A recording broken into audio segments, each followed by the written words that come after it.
I'm Dr. Megan Robertson at Bridge Rights Physical Therapy, and today we're going to do a little warm-up that's good to do before gardening, or if you know that you're going to be gardening in the next few weeks, this might be something to do before you head outdoors. So I like to start sitting on the ground with something underneath of my butt. So this could either be a rolled up towel or a yoga block as you see in the video. And then go ahead and cross your legs if that's comfortable. We're going to do some side stretches. So lift your arms up towards the ceiling or the sky and then lean over to one side. And then once you're there, you should feel a stretch in the side. Breathe into that stretch. Use your breath to help deepen the stretch. And then you can experiment with lowering your chest towards the ground like I'm showing. I'm going to take a couple breaths here and then spiral up towards the sky and take a couple breaths there. Good. And then we'll switch sides. So go ahead and inhale your arms up again and then over to the other side. Good. Again, as you're here, use your breath to help deepen the stretch. You can either have your hand placed on the ground, your elbow on the ground if you're quite flexible, or you can have your hand up on a block on the other side. And then experiment if you want with leaning your body towards the ground and stretching that way, or up towards the ceiling or the sky.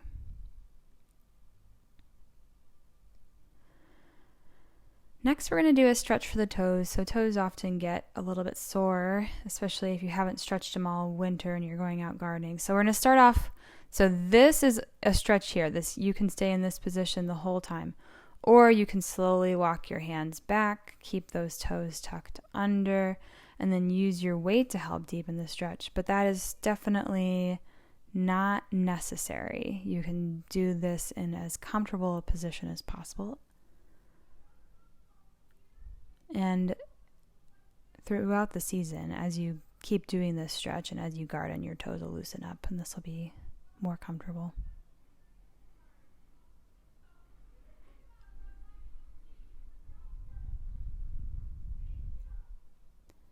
Take a couple of other breaths.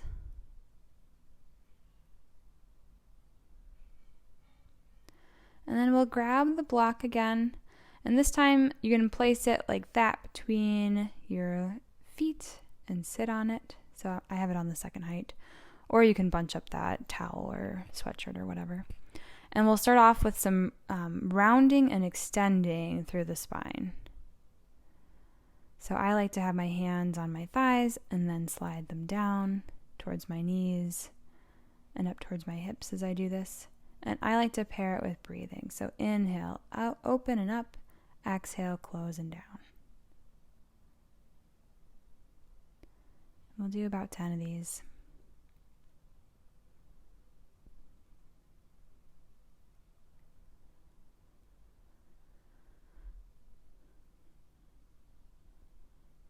Then we'll do some rotation. So I like to slide my arms again, like toward one hand toward my knee, one hand towards my hip.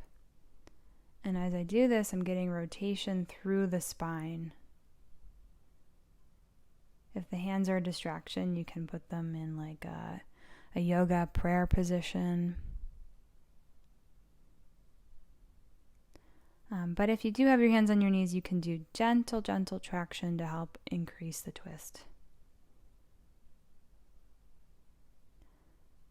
As you're doing these, keep breathing.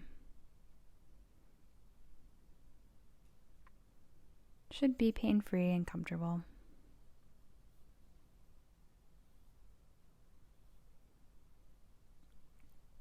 Great. Next, we'll move the block over to the side a little bit.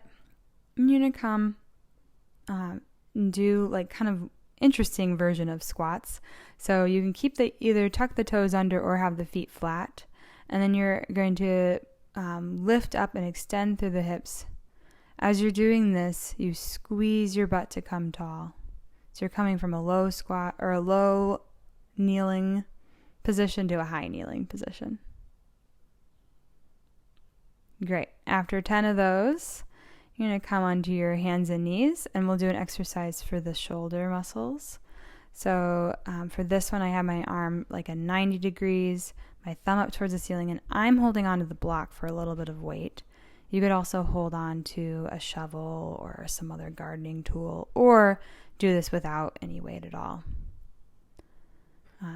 We switch sides. So we're doing 5 of these on each side. Now we're moving to a slightly different position. So this is like 120 degrees now. And this actually gets a different muscle. But this is definitely the harder position. Switch sides again. So if this one is too challenging, go back to the 90-degree position until those ones become easier. And then you should be able to advance. Great. Place the block off to the side again. Now tuck your toes, still stay on your hands and knees, and then lift your knees off of the ground.